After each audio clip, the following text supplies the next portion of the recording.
Welcome back, YouTube. Today we're going to go through how to stay motivated with your fat loss goal. Motivation has to be one of the most talked about topics when it comes to not only fat loss, but just goals in general. People are always asking how to stay motivated. People are always wondering how it appears some people are managing to stay motivated throughout the whole process of their goal. I'm going to walk you through how to stay motivated, and if motivation is actually all it seems in this video. If you like the video, find it helpful, please drop a like. If you have any questions throw them down below. If you haven't already, please do go ahead and subscribe because it'll help me out a lot. Okay, so let's jump straight in. Motivation is actually a bit of a myth. Now, let me explain.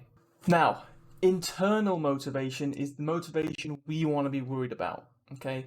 Because of the motivation that is going to matter, which is only going to be about 10 to 20% of what is actually going to help you do the stuff that you need to do.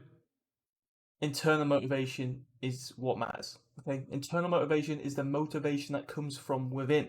So the motivation for your goal that comes from you, in comparison to external motivation, which will be being motivated by watching a video, being motivated by listening to someone, being motivated by seeing someone's progress, inspired. Now, that's not to say external motivation can't help, it can, but it might literally give you motivation for 30 minutes, an hour, which can be useful depending on the situation. But internal motivation is going to give you motivation for that little bit longer, but still, and this is why motivation is a bit of a myth, which I'm going to come on to, it's still only really going to accumulate to 10, maybe 20% of what you actually need to do and helping you do that. Now, so the reason why motivation is a myth is because it's only going to help you that small percentage, right? People expect motivation to help them throughout the whole goal.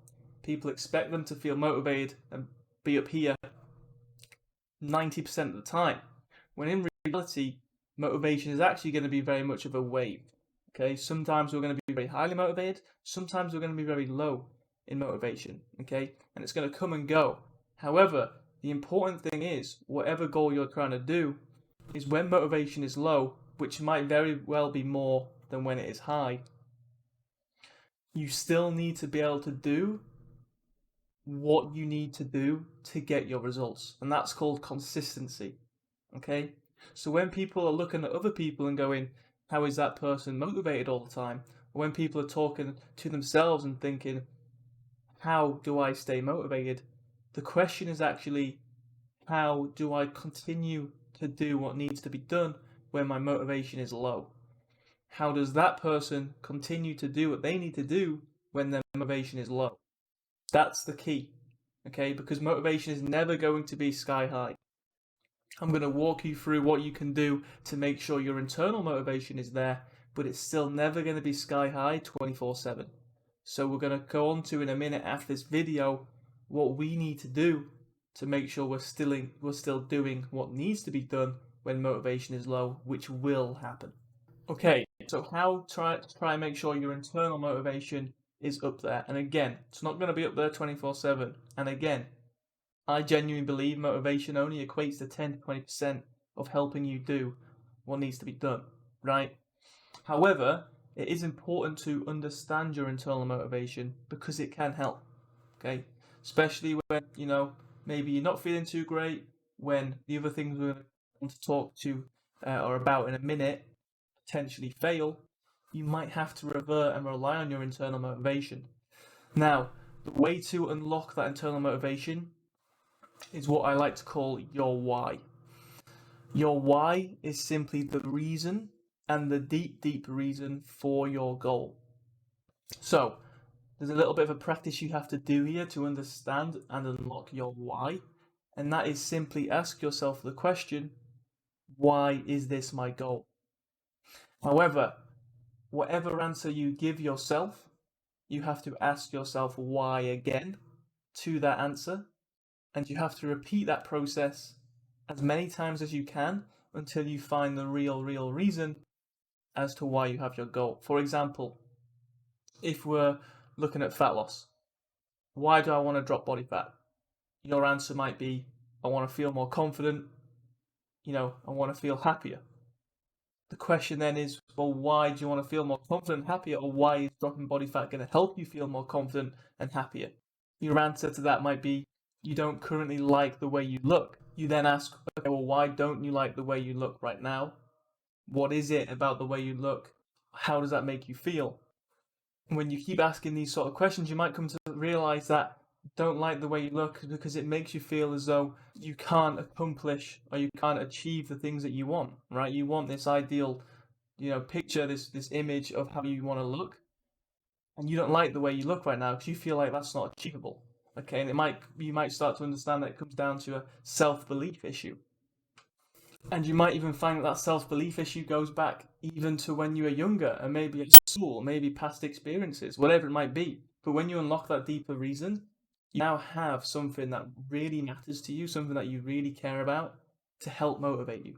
Okay, so that's internal motivation, right? Now we're going to go on to how you continue making progress, how you stay consistent when you're not motivated, which is the important part. It's not how do I stay motivated, it's how do I do the things I need to do when I'm not motivated, okay?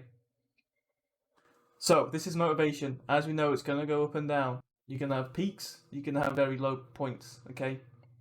You're even going to have midpoints, where what we're going to talk about now is still important. So how do you continue to be consistent and make progress when motivation is low? Discipline, which you've probably heard about many, many times. What is discipline? Discipline is simply doing what needs to be done when you don't feel like it. Okay? Motivation is low. You're not going to feel like doing it. You still need to get it done. Relies on discipline. Discipline is a skill. Discipline is something that you need to learn. Discipline is something that you might very well have to force. Okay? Not going to be pretty, it's the truth. But in situations like this, you might just have to literally force yourself to do them. Okay? And that comes down to willpower, it comes down to discipline. But simply put, if you don't do those things in moments like this, you're not going to stay consistent, you're not going to get the results you want. Okay? Even use that as motivation if you wish. Okay? But if you don't do the things that you need to do when you don't feel like it, you're not going to get the results that you're after. So, discipline is important. However, how do we stay disciplined? Okay? There's going to be tactics that we can use to stay disciplined, right? Discipline isn't something that we just turn on and we're all of a sudden massively disciplined. This is also a skill, like I've just said, and something that we have to learn, have to make easy for us to grasp and to be able to do. How do we do that? One of those things is going to be routine, and the other thing is going to be accountability. Okay, these two are huge, especially this one, accountability. So routine is simply building habits. Okay, habits make the mental effort of doing something a lot easier because you almost do it automatically, right? Now, habits take a while to create and to form, and again, they're going to rely on you to just force things, okay, initially. So initially, you're going to have to create a new habit. You're just going to have to do things. Let's say you need to make sure you go to the gym 3 times a week. Initially, as a habit, you just got to force it. Same day, same time, 3 times a week, just force it, force it, force it. After you've done that for a few weeks, all of a sudden it's going to become routine-like. And without thinking, within that time of those certain days, you're almost going to be subconsciously thinking, right, I'm going to the gym in an hour. You're getting things ready to go to the gym. So we've got to try and force these habits into place to create this routine to make what we need to do a lot easier. But routine is key. And again, this is why it's important to try and stick to the same times, same days, same things, same tasks. Accountability, again, huge. We have to try and keep ourselves accountable. You can even do this yourself by doing to-do lists, putting your tasks in different places around the house so you can see what you need to do, and or getting someone else or something to keep you accountable too. The power that comes with having someone or something else keep you accountable is huge. Okay, if you have someone checking up on you, have you done this today? How's this week going? And you have to refer back to them and you haven't done what needs to be done. All of a sudden, if you know that's the case, you've now got this desire to actually do it. Okay, I need to do this because this thing or this person is going to be checking up on me. Or if, like I said, you have little to-do lists or you have tasks written around and they are getting done, There's only one place to look as to why they're not getting done, and that's yourself. So routine and accountability are huge for discipline, and discipline is huge for doing what needs to be done when you don't feel like it. So if you work on becoming very disciplined, you work on fine-tuning that skill, you understand and know your internal motivation, all of a sudden now, when motivation is low, you have two things, and two very strong things to rely on. Okay, you have that discipline, you have that internal motivation, but that motivator that you can refer back to. Okay, so now when motivation is low, you can still do what needs to be done. Okay, two, be consistent to get progress. And now all of a sudden it isn't a case of asking, how do I stay motivated? Okay, searching the internet for motivational videos or whatever it might be. It's now understanding motivation is low, that's normal, that's going to happen, but I can still get these things done because I have these certain things in place. So when you look at another individual and you're saying to yourself, or you previously would say to yourself, how is that individual motivated all the time? Now you understand that they're not. No one is motivated 24/7. That individual just knows how to continue to get stuff done when their motivation is low. And it's likely because they're disciplined, because they have a strict routine in place, and they maybe are good at keeping themselves accountable, or they even have other people keeping themselves accountable, and they probably also have a strong internal motivator, and they know exactly what that is. Hopefully you found this video helpful. If you did, please drop a like. If you did have any questions, throw them down below, I'll get back to you. And if you haven't already, please do subscribe, because it'll help me out a lot. Take care, and I'll catch you on the next one.